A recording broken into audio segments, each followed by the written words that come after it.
Benvinguts a Parlem de Ciència, benvinguts a un nou vídeo del canal. Segurament alguna vegada heu vist a les sèries policíaques o les pel·lícules que quan arriba la policia a l'escena del crim el primer que fa és buscar possibles traces de l'assassí en format de teixit o cèl·lules. Avui, a Parlem de Ciència, us explicarem per què fan això i com funcionen les proves forenses per trobar assassins a partir de l'ADN. Som-hi amb el vídeo! Aquestes proves forenses consisteixen en comparar ADNs. El que hem de fer és comparar trossos de l'ADN del presumpte assassí amb trossos de l'ADN dels nostres presumptes sospitosos. D'aquesta manera, si veiem que aquest ADN acaba sent igual, vol dir que el nostre sospitós acaba sent el nostre assassí. I això ho podem fer perquè, tot i que l'ADN és molt igual en tots els humans, tenim petites zones que difereixen de l'una persona amb l'altra. D'aquesta manera, comparant aquestes zones, el que podem és saber si dues persones són la mateixa o no. I aquestes són tècniques que s'usen en processos molt similars, com per exemple l'identificació de cadàvers o, per exemple, l'identificació de persones desconegudes. I també testos de paternitat, per exemple. Comencem pel principi. Estem parlant de l'ADN, però què és l'ADN? L'ADN és una doble cadena complementària de nucleòtids que es troben al nucli de la cèl·lula i és la que genera les proteïnes del nostre cos. Què? Vale. Anem a simplificar-ho una mica més.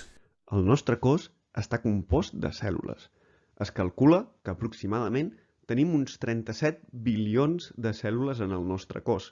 Aquestes cèl·lules són totes diferents, però tenen la particularitat i similitud que totes tenen un nucli. Aquest nucli es troba a dins de la cèl·lula i vindria a ser com el cervell d'aquesta. A dintre el nucli hi trobem els nostres cromosomes, el nostre ADN. Els cromosomes generalment es representen amb una X, però nosaltres els veurem d'aquesta manera. Si amplifiquem aquests cromosomes, si anem fent zoom, el que veurem és que estan fets d'una doble cadena d'ADN. Aquest ADN és una doble cadena de nucleòtids. Com podeu veure aquí, els nucleòtids estan representats per 4 lletres diferents. L'adenina, que és la A, i la timina, que és la T, es diuen que són complementaris, és a dir, sempre van junts a les dues cadenes. Per l'altre costat tenim la guanina i la citosina, que passa el mateix, també són complementaris. Un conjunt d'aquesta doble cadena de nucleòtids vindria a ser el que es diu un gen. Els gens són els encarregats de fer les proteïnes que necessita el nostre cos. I aquests trossos d'ADN es diuen ADN codificants, perquè codifiquen proteïnes. Però hi ha una gran part del nostre ADN que es diu ADN no codificant i que fins fa poc no se sap ben bé quina funció tenia. Ara, estudis bastant recents han demostrat que sí, aquest ADN pot tenir un factor important a l'hora de complementar-se amb l'ADN codificant, però en aquesta part d'ADN no codificant trobarem una cosa que es diuen microsatèl·lits o minisatèl·lits. En podem dir STR, que són repeticions curtes en tàndem. En què consisteixen aquestes STRs? Aquestes STRs tenen unes propietats molt específiques i que són comunes per tots nosaltres. El primer és que es troben en un lloc concret d'un cromosoma concret per tothom igual. És a dir, aquest STR tots el tenim en exactament el mateix lloc. La segona propietat important d'aquests STRs és que tots els humans tenim la mateixa seqüència de nucleòtids. És a dir, la seqüència ATGC la tindrem tots en el mateix cromosoma, en el mateix punt o el mateix locus. Però si una cosa ens diferencia a tots nosaltres és que aquestes cadenes es repeteixen i aquesta seqüència jo la puc tenir repetida una darrere l'altra 14 vegades i una altra persona la pot tenir 15, una altra 16 i una altra 20. En aquestes petites diferències de repeticions és allà on nosaltres farem les comparacions d'ADN. I l'FBI ha demostrat que utilitzant STRs diferents podem trobar amb molta exactitud si una persona és diferent a una altra o un sospitós és el nostre assassí. Però tenim un problema, i és que ja heu vist que aquest ADN, si agafem un tall d'una doble cadena d'un cromosoma que està dintre el nucli, que està dintre la cèl·lula, que tenim 37 bilions de cèl·lules en el nostre cos, doncs és molt poc material genètic, és molt poc volum per comparar qualsevol cosa. Per tant, el primer que hem de fer és amplificar aquesta quantitat, doblar exponencialment la quantitat de material genètic que tenim per poder-la comparar. Això es fa amb una tècnica que es diu reacció en cadena de polimerasa. Com ja hem comentat, aquesta tècnica serveix per multiplicar la quantitat d'ADN que tenim per tal de poder-la comparar després. En aquest exemple gràfic farem veure que volem amplificar aquest gen. Per tal d'amplificar aquest gen, el primer pas és separar la doble cadena d'aminoàcids en dues cadenes simples. Un cop les tenim separades, posarem el que s'anomenen uns encebadors. Aquests encebadors són nucleòtids complementaris als primers nucleòtids de la cadena que volem duplicar. Així, els encebadors es col·locaran al principi del gen que volem amplificar. Un cop hi hagin aquests encebadors, el que farà és passarà una polimerasa. Aquesta polimerasa començarà per aquest encebador i anirà passant per tota la cadena simple de l'ADN posant els nucleòtids complementaris a aquesta. D'aquesta manera, hem passat de tenir una cadena simple d'ADN a tenir una cadena doble. Si fem això per l'altra meitat també, el que obtindrem al final són dues dobles cadenes. D'aquesta manera, el que fem és amplificar el gen dues vegades. Repetint aquest procés una altra vegada, separant les dobles cadenes d'ADN, posant els encebadors i passant la polimerasa una altra vegada, el que farem és passar de dues dobles cadenes a tenir-ne 4.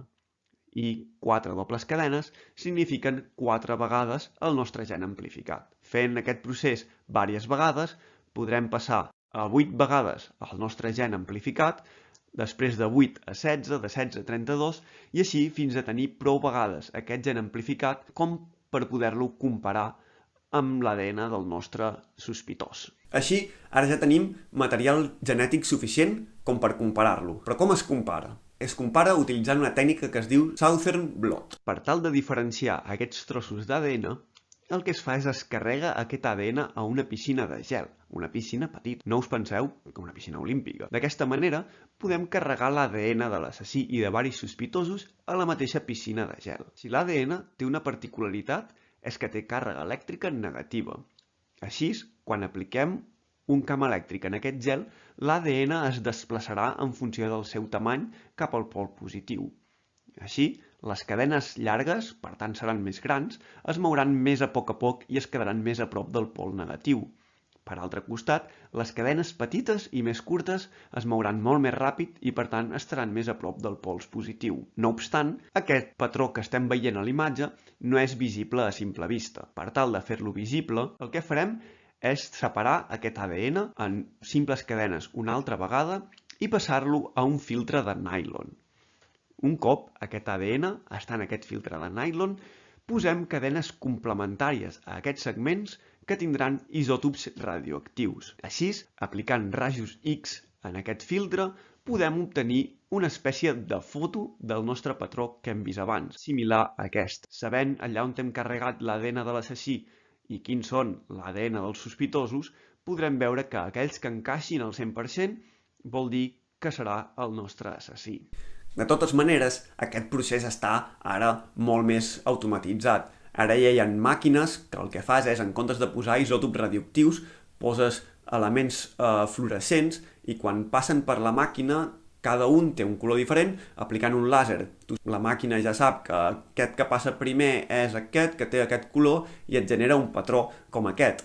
A partir d'aquest patró, el que fa la màquina ja directament t'extrapola a números i així, en comptes de comparar dues imatges, el que pots fer és comparar números, que és molt més senzill i molt més ràpid.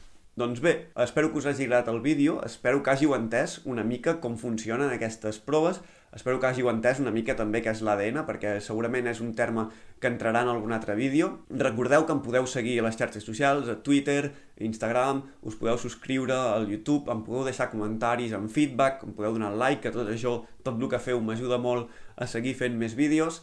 Ens veiem al proper vídeo i adeu! Sábado por la mañana, caliente sol de verano y cielo sin nubes, ni una nube. Corriendo calle abajo, saludando a mil princesas.